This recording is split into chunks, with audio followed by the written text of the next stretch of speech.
आइए अब हम जानते हैं कि शुद्ध जल का आयनन किस प्रकार से होता है तथा इसके आयनिक गुणनफल का मान क्या होता है। शुद्ध जल एक बहुत ही अच्छा विलायक है और यह अपने विशिष्ट गुण के कारण अम्ल तथा क्षारक दोनों की ही भांति कार्य कर सकता है। अम्ल क्षार की अवधारणा के समय हमने देखा कि जल जब अम्ल यानी कि HCl के साथ क्रिया करता है तब यह एक क्षारक की भांति व्यवहार करता है और अम्ल से प्रोटॉन ग्रहण करता है। दूसरी ओर जब यह एक क्षारक जैसे कि अमोनिया के साथ क्रिया करता है तो उस समय यह प्रोटॉन त्यागता है, प्रोटॉन देता है और एक अम्ल की भांति व्यवहार करता है। इस तरह से जल अम्ल और क्षारक दोनों की ही भांति व्यवहार कर सकता है। जब हम शुद्ध जल के आयनन की बात करते हैं तो यहाँ पर जब शुद्ध जल का आयनन होता है तो उस समय जल का एक अणु अम्ल की भांति व्यवहार करता है और प्रोटॉन त्यागता है, जबकि दूसरी ओर जल का दूसरा अणु क्षारक की भांति व्यवहार करता है और एक प्रोटॉन ग्रहण करता है। तो इस तरह से यहाँ पर जब हम जल का आयनन देखते हैं तो एक इस प्रकार की साम्यावस्था स्थापित हो जाती है। यहाँ पर जल का जो अणु अम्ल की भांति व्यवहार कर रहा है वह एक प्रोटॉन त्यागता है और उसके फलस्वरूप अपने संयुग्मी क्षार में परिवर्तित हो जाता है। दूसरी ओर जो जल का अणु क्षारक की भांति व्यवहार करता है वह एक प्रोटॉन ग्रहण करता है और प्रोटॉन ग्रहण करने के पश्चात हाइड्रोनियम आयन में परिवर्तित हो जाता है जो कि उसका संयुग्मी अम्ल है। इस साम्य स्थिरांक या साम्य समीकरण के लिए जब हम वियोजन स्थिरांक K की गणना करते हैं तो उसके लिए हम इस प्रकार से लिखेंगे K is equal to hydronium ion की कंसंट्रेशन इनटू हाइड्रोक्सिल आयन की कंसंट्रेशन अपॉन वाटर जल की कंसंट्रेशन। अब हम जानते हैं कि जो शुद्ध जल है वो बहुत ही दुर्बल विद्युत अपघट्य होता है। हजारों जल के अणुओं में किसी एक जल के अणु का वियोजन होता है। इसलिए हम इस समीकरण से जल की सांद्रता को निरस्त कर सकते हैं और इस तरह से इसको हम स्थिरांक मान लेते हैं और इसे हम K के साथ जो वियोजन स्थिरांक है उसके साथ ले आते हैं। तो इस तरह से हमें जो इक्वेशन मिलेगा वो हो जाएगा K H2O की molar concentration is equal to hydronium ion की कंसंट्रेशन इनटू हाइड्रोक्सिल आयनों की कंसंट्रेशन। यहाँ पर जो वियोजन स्थिरांक के साथ जल को कांस्टेंट माना गया है और इसके लिए यहाँ पर हम एक नए स्थिरांक का उपयोग करते हैं। इस नए स्थिरांक को हम जल का आयनिक गुणनफल कहते हैं और इसे Kw से प्रदर्शित करते हैं। तो यहाँ पर हम फिर से इसे वियोजन स्थिरांक को इस प्रकार से लिख सकते हैं Kw या जल के आयनिक गुणनफल को इस प्रकार से लिख सकते हैं Kw is equal to hydronium ion की कंसंट्रेशन इनटू हाइड्रोक्सिल आयन की कंसंट्रेशन। अब हम यहाँ पर बता दें कि 298 केल्विन तापमान पर जब प्रायोगिक रूप से शुद्ध जल में हाइड्रोनियम आयन की कंसंट्रेशन ज्ञात की तो उसका मान 1.0 इंटू 10⁻⁷ मोल पर लीटर पाया गया। और हम जानते हैं कि शुद्ध जल में जितने सांद्रता हाइड्रोजन आयनों की H+ आयनों की होती है उतनी ही सांद्रता हाइड्रोक्सिल आयनों की होती है। इसलिए यहाँ पर जो जल का आयनिक गुणनफल होगा वह हाइड्रोजन आयनों की कंसंट्रेशन इनटू ये बराबर हो जाएगी हाइड्रोक्सिल आयनों की कंसंट्रेशन के और इस तरह से यहाँ पर दोनों का मान 1.0 इंटू 10⁻⁷ मोल प्रति लीटर हो जाएगा। तो इस तरह से जब हम Kw लिखेंगे क्योंकि Kw में हम हाइड्रोजन आयनों की कंसंट्रेशन और हाइड्रोक्सिल आयनों की कंसंट्रेशन का गुणा करते हैं, इसलिए यहाँ पर Kw का मान 1.0 इंटू 10⁻⁷ का होल स्क्वायर हो जाएगा।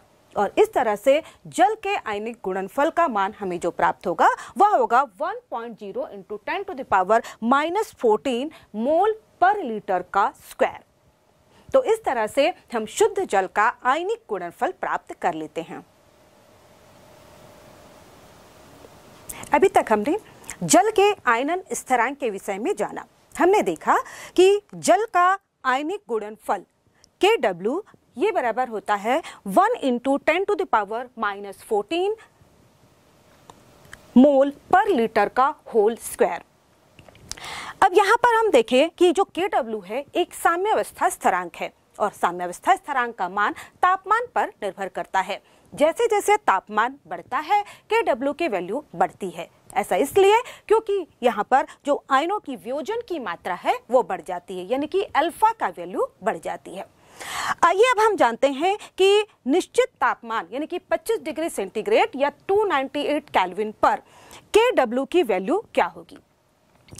इसके लिए हमें पता होनी चाहिए कि जो अवयोजित जल यानी कि जो शुद्ध जल है, आणविक जल है, उसकी मोलरता कितनी होगी, और साथ ही साथ जो वियोजित जल होगा यानी कि जिसमें हाइड्रोजन आयन और हाइड्रोक्सिल आयन होंगे उसमें उनकी मोलर सांद्रता कितनी होगी।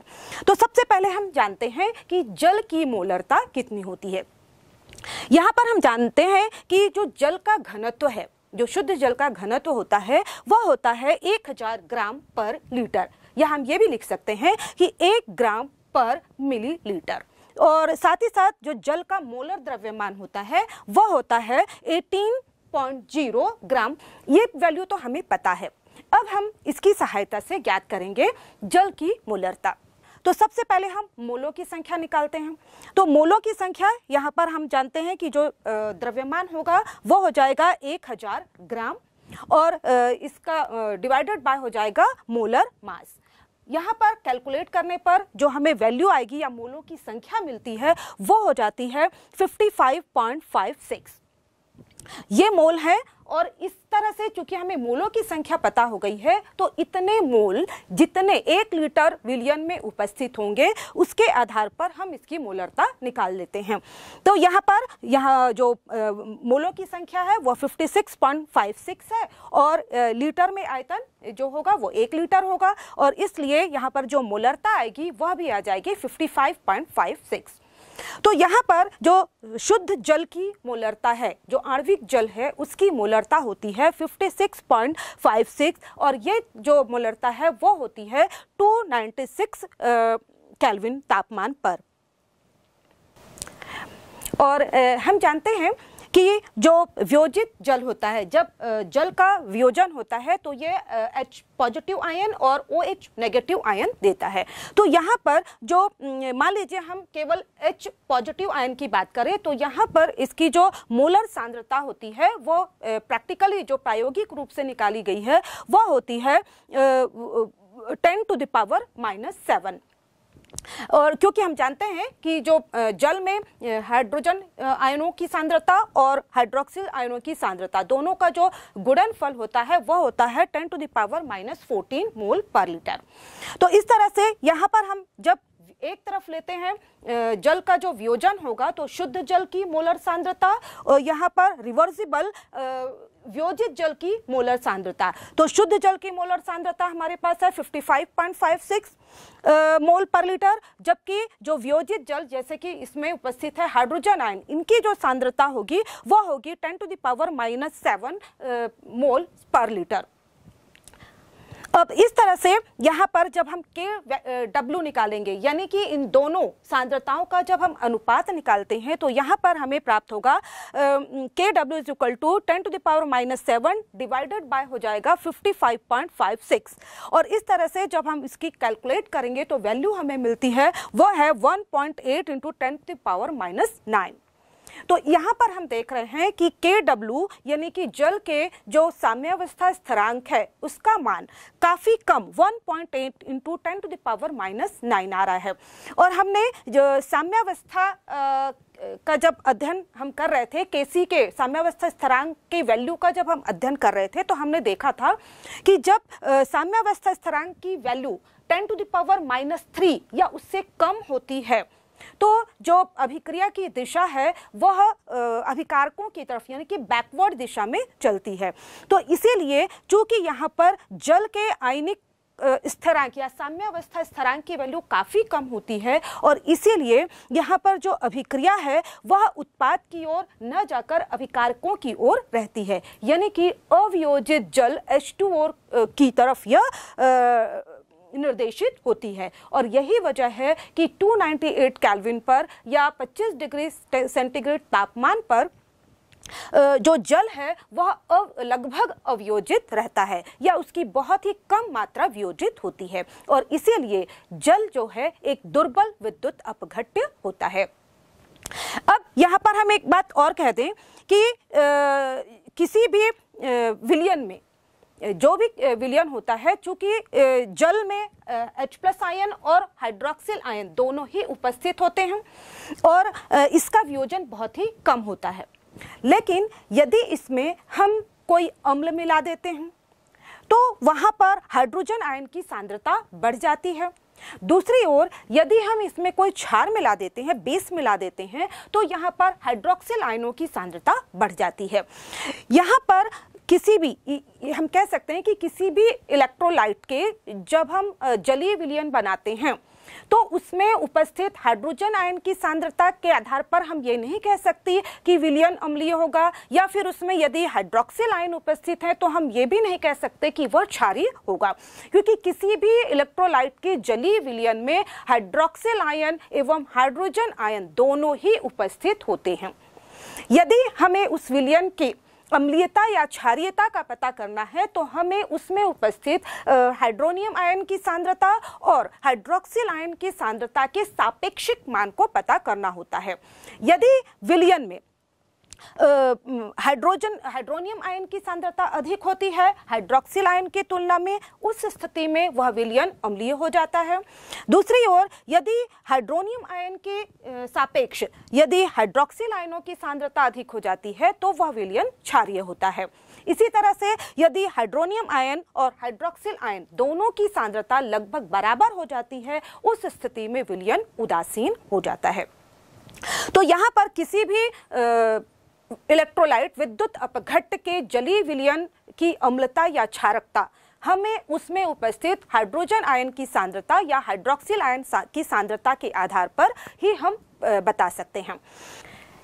किसी भी इलेक्ट्रोलाइट में उपस्थित हाइड्रोनियम आयन या हाइड्रोजन आयन की मोलर सांद्रता को अभिव्यक्त करने के लिए सोरेनसन नामक वैज्ञानिक ने एक स्केल दिया जिसे कहा जाता है पीएच स्केल। सोरेनसन के अनुसार किसी भी विलयन में उपस्थित हाइड्रोनियम आयन की मोलर सांद्रता को एक लघुगणकीय स्केल के रूप में प्रदर्शित किया जा सकता है, जिसे पीएच स्केल कहते हैं। जो पीएच स्केल है उसको उन्होंने सूत्र के रूप में प्रतिपादित किया। उनके अनुसार किसी भी विलयन का पीएच उस विलयन में उपस्थित हाइड्रोजन आयनों की सक्रियता के समानुपाती होता है और इसके लिए उन्होंने एक सूत्र दिया जिसे हम इस प्रकार से लिख सकते हैं, pH = -log AH+। यहाँ पर जो A है AH+ के द्वारा जो प्रदर्शित हो रहा है वह हाइड्रोजन आयन की सक्रियता को दर्शाता है। अब हम यहाँ पर बता दें कि ये जो हाइड्रोजन आयन की सक्रियता है यह सांद्र विलयनों के लिए है। जब विलयन काफी तनु हो जाता है यानी कि हाइड्रोजन आयन की सांद्रता काफी कम हो जाती है, उस स्थिति में हम हाइड्रोजन आयन की सक्रियता यानी कि AH+ को हाइड्रोजन आयन के मोलर सांद्रण के रूप में भी प्रदर्शित कर सकते हैं। और इस स्थिति में जो दुर्बल विद्युत अपघट्य होंगे या जो तनु विलयन होंगे, उस स्थिति में उनके लिए हम जो पीएच स्केल है या उसे इस प्रकार से लिख सकते हैं, pH = -log H+ की कंसंट्रेशन या हाइड्रोजन आयन की कंसंट्रेशन, हाइड्रोजन आयन की मोलर कंसंट्रेशन, इसके रूप में हम प्रदर्शित कर सकते हैं। अब हम यहाँ पर देखें कि ये जो pH है, pH का मतलब है पोटेंस ऑफ हाइड्रोजन आयन। यहाँ पर जो पोटेंस है उसके लिए हम यहाँ पर लिख रहे हैं -log। यदि हम इस पूरे इक्वेशन को या pH स्केल को परिभाषित रूप में लिखें तो हम इसे इस प्रकार से लिखेंगे, किसी भी विलयन में उपस्थित हाइड्रोजन आयन के या H+ आयनों के सांद्रण अर्थात H+ आयनों के H+ कंसंट्रेशन ऑफ H+ के ऋणात्मक लघु गुणक को उस विलयन का pH मान कहते हैं। यहाँ पर यदि हम pH की जगह POH लिखें तो यहाँ पर POH हो जाएगा -log concentration of OH minus ion. यदि हम यहाँ पर लिखते हैं pKw तो इसका मतलब होगा potence of concentration of KW, यानी कि पोटेंस की जगह पर हम लिखेंगे माइनस लॉग और कंसंट्रेशन ऑफ KW। इसी तरह से यदि हम pKa लिखते हैं तो इसका मतलब हो जाएगा माइनस लॉग Ka। यदि हम यहाँ पर pKb लिखते हैं तो इसका मतलब हो जाएगा यहाँ पर ये बराबर हो जाएगा माइनस लॉग Kb के। तो इस तरह से हम किसी भी विलयन के लिए pH मान की गणना कर सकते हैं। पुनः हम इक्वेशन पर आते हैं। यहाँ पर हमारे पास जो इक्वेशन है दुर्बल अम्ल के लिए या ऐसे तनु विलयन के लिए जिसमें कि हाइड्रोजन आयन की सांद्रता काफी कम होती है, उसके लिए pH इज इक्वल टू होगा माइनस लॉग H प्लस।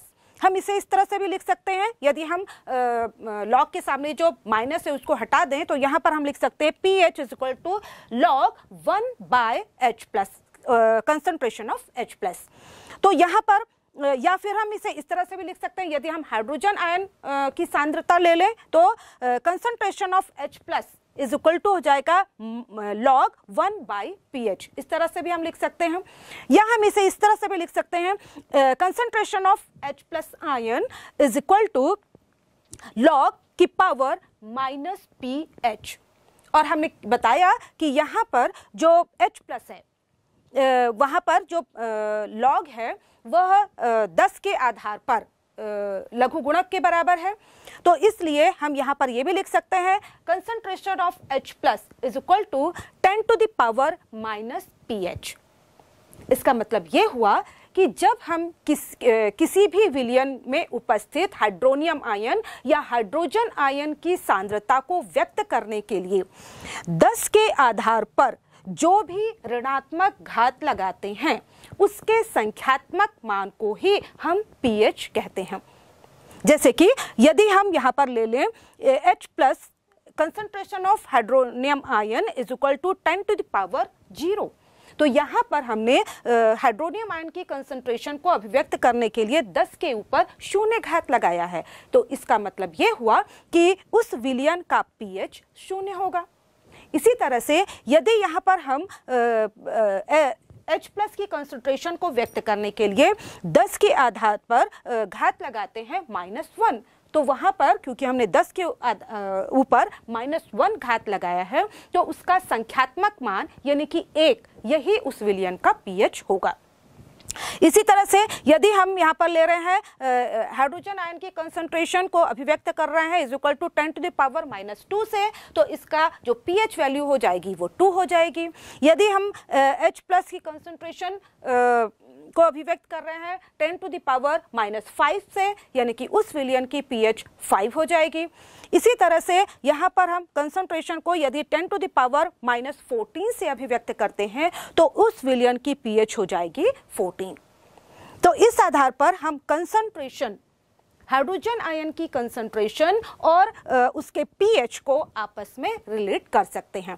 और इसी को यहाँ पर जो सामान्य इलेक्ट्रोलाइट का विलयन होता है उसमें जो हम रेंज रखते हैं pH की वो 0 से लेकर 14 तक की होती है। इसके अलावा भी pH मान हो सकते हैं, लेकिन हम यहाँ पर 0 से लेकर 14 pH मान को देखते हैं। तो यहाँ पर हम स्केल देख रहे हैं, तो जो pH स्केल है उसको दोनों प्रकार से अभिव्यक्त किया जा सकता है।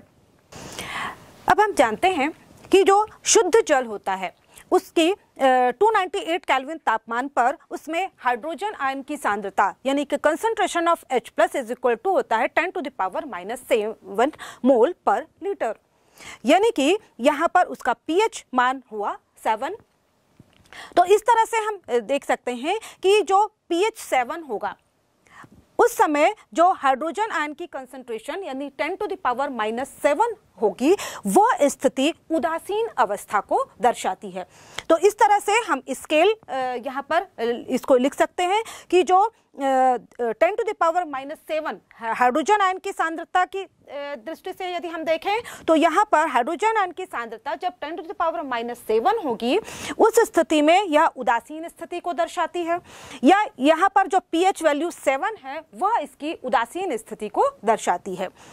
जैसे जैसे यहाँ पर हाइड्रोजन आयन की सांद्रता बढ़ती चली जाएगी, यानी कि जो हाइड्रोजन आयन की सांद्रता की वैल्यू 10⁻⁻7 से यहाँ पर बढ़ते बढ़ते ये 0 तक चली जाएगी, तो उस समय हम कहेंगे कि यहाँ पर हाइड्रोजन आयन की सांद्रता बढ़ रही है, यानी कि इस स्थिति में यहाँ पर अम्लता बढ़ रही है या अम्ल की प्रबलता में वृद्धि हो रही है। दूसरी ओर यदि हम 10⁻⁻7 के बाद यहाँ पर देखिए कि जैसे जैसे हाइड्रोजन आयन की सांद्रता कम होती जाएगी, यानी कि जो हाइड्रोजन आयन की कंसंट्रेशन की वैल्यू है वह 10⁻⁻7 से कम होते होते 10⁻⁻14 तक चली जाएगी, तो उस स्थिति में हम देखेंगे कि यहाँ पर चूंकि हाइड्रोजन आयनों की सांद्रता कम होती जा रही है, इसलिए इस दिशा में जो विलयन है उसकी क्षारकता में वृद्धि होती जाएगी या क्षारीय गुण की प्रबलता बढ़ती जाएगी।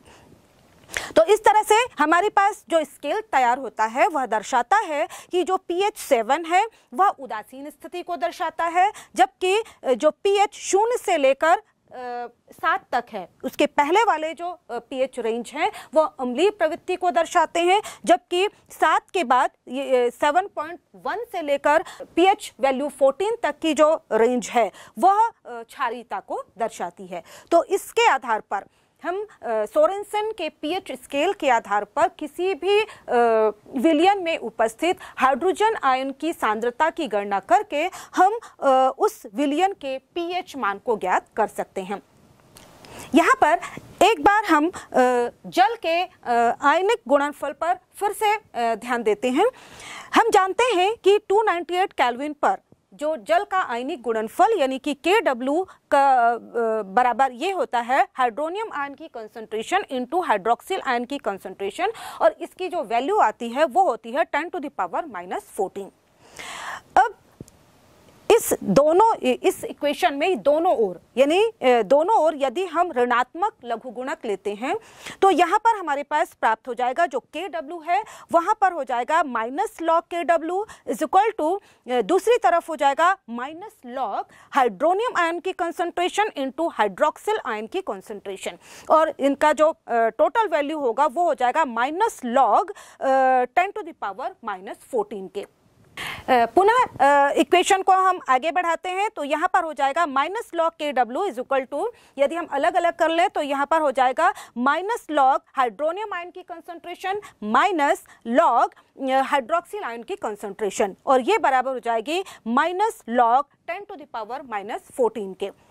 अब चूंकि हम जानते हैं कि जो -log है वो पोटेंस ऑफ Kw को दर्शाता है, तो यहाँ पर हम -log की जगह पर P पुट कर सकते हैं, और इस तरह से यहाँ पर हम लिखेंगे जो -log Kw है उसकी जगह पर हम लिखेंगे PKw इज इक्वल टू, यहाँ पर जो -log हाइड्रोनियम आयन की कंसंट्रेशन है वहाँ पर हम लिख सकते हैं PH प्लस यहाँ पर जो हाइड्रोक्सिल आयन की कंसंट्रेशन है -log हाइड्रोक्सिल आयन की कंसंट्रेशन को दर्शाता है, वहां पर हम इसकी जगह पर लिख सकते हैं POH, और यहाँ पर चूंकि इनका मान जो हो जाएगा वो Pkw is equal to PH is equal to POH, और ये इज इक्वल टू बराबर हो जाएगा 14 के। तो इस तरह से हम देख रहे हैं कि यहाँ पर जो Pkw है इसकी वैल्यू किसी भी विलयन के लिए बहुत ही अधिक महत्वपूर्ण होती है। यदि हमें Pkw का मान पता हो तो हम उस विलयन के बारे में काफ़ी कुछ जानकारी प्राप्त कर सकते हैं। इसके बाद हम देखते हैं कि जो Kw का मान है यह ताप के साथ परिवर्तित होता है। Kw क्योंकि एक साम्यावस्था स्थिरांक है तो Kw का मान ताप के साथ परिवर्तित होता है, लेकिन यहाँ पर जो pH के मान होते हैं वो ताप से बहुत ज़्यादा प्रभावित नहीं होते, और यही कारण है कि यहाँ पर Pkw की जो वैल्यू होती है वो काफ़ी उपयोगी होती है।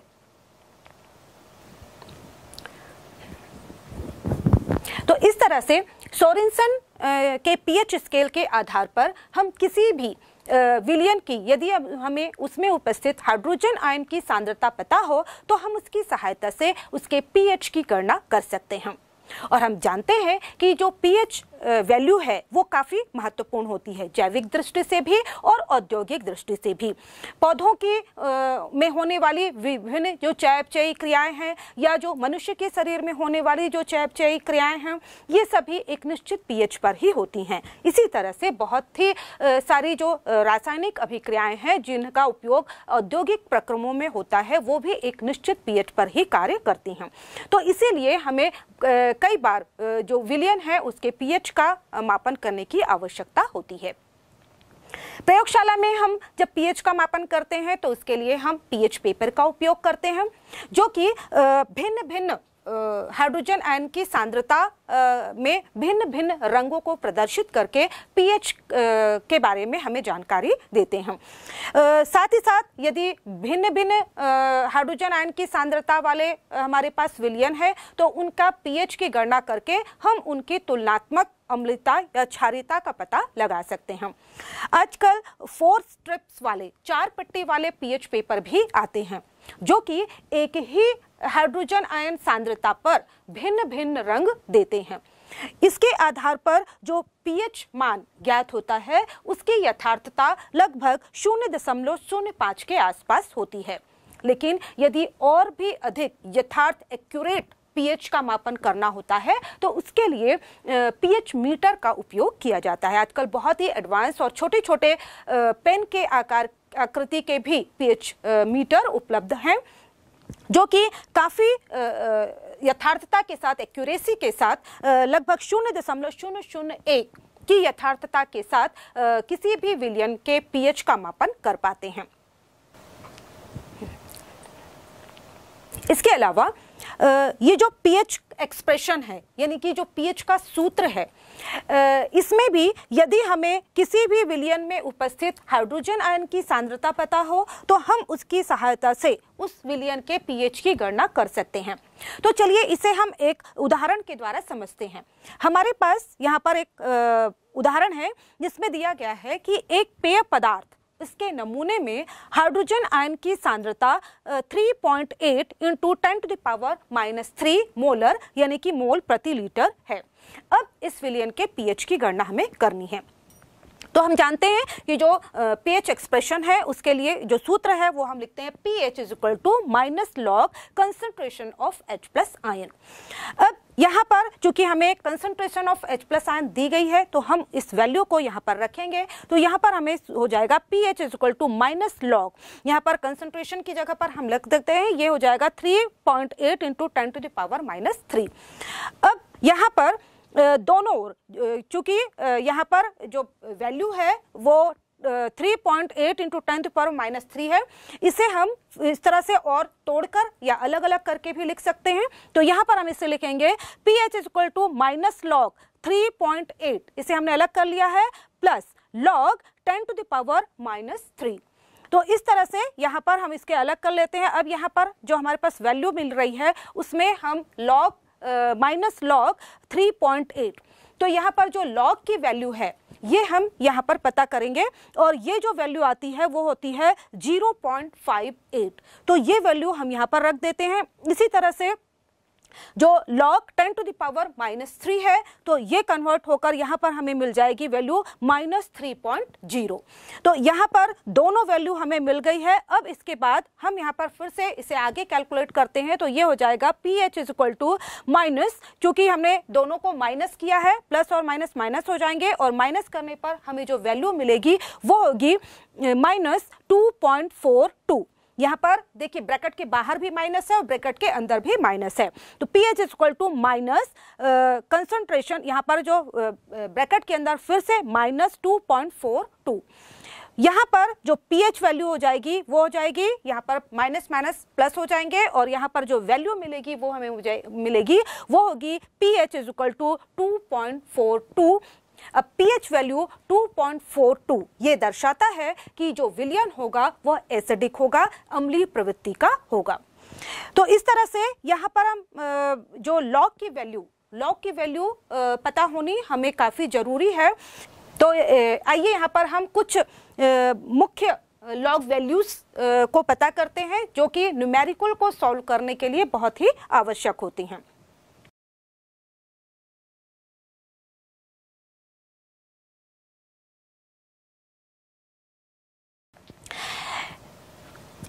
इसके बाद हम देखते हैं कि इसी तरह से बहुत सारे जो दैनिक जीवन में उपयोग होने वाले पदार्थ होते हैं उनकी पीएच वैल्यू भी इसी तरह से कैलकुलेट की जाती है। इसे प्रायोगिक तौर पर भी हम कैलकुलेट कर सकते हैं। तो आइए कुछ दैनिक जीवन में उपयोग होने वाले पदार्थों की पीएच वैल्यू को कैलकुलेट करते हैं।